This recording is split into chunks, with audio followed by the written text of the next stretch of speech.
Aujourd'hui, pour cette deuxième note vocale, on va parler d'une place un peu boudée. La deuxième place. Celle qu'on regarde souvent du coin de l'œil, qu'on félicite poliment, mais sans grande conviction. Il n'y a pas longtemps, je disais à mon neveu qu'une amie de la famille avait été élue première dauphine d'un concours de beauté. Et là, il me sort l'air très sérieux. Donc, c'est la première perdante.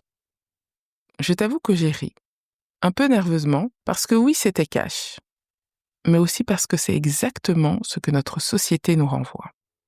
Si tu n'as pas la première place, tu as perdu. Et franchement, est-ce qu'on peut parler de ça 2 minutes ? Est-ce qu'on peut vraiment résumer les choses comme ça ?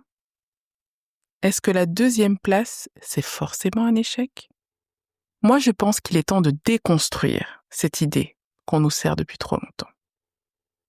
C'est fou comme on apprend à viser toujours la première place. À l'école, dans les jeux, les concours, au travail, même dans les files d'attente, on veut être le premier. Mais être deuxième, ce n'est pas une punition. Ce n'est pas un échec. Notre société célèbre le ou la numéro 1.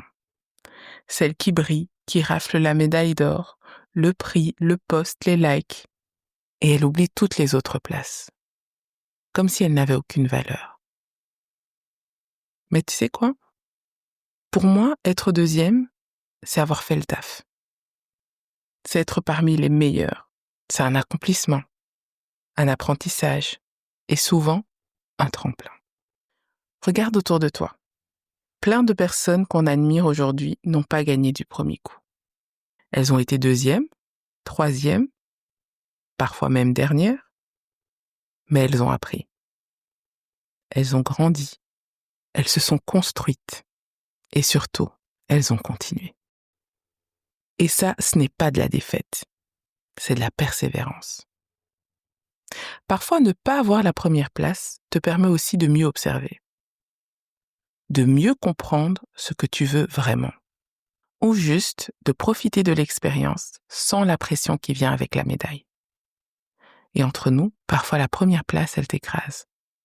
Elle te déshumanise, elle t'isole, elle te met une pression de dingue, alors que la deuxième place, elle te laisse de l'espace, du jeu, du mouvement, du recul.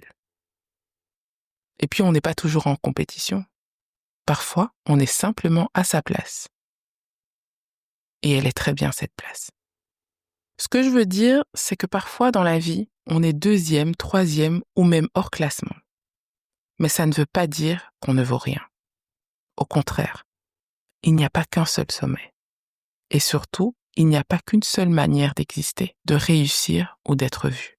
Donc non, être première dauphine, ce n'est pas être la première perdante. C'est être la première sur le podium après la gagnante. Et c'est déjà énorme. Alors à vous, les deuxièmes, les dauphines, les presque numéro 1, les plans B devenus coup de cœur, sachez-le, vous êtes exactement à la bonne place.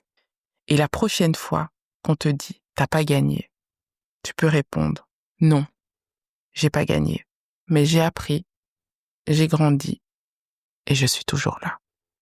Et franchement, c'est déjà une victoire. C'était la note vocale de Gaëlle. Alors si tu as aimé, n'oublie pas de liker, partager et de t'abonner pour plus de contenu.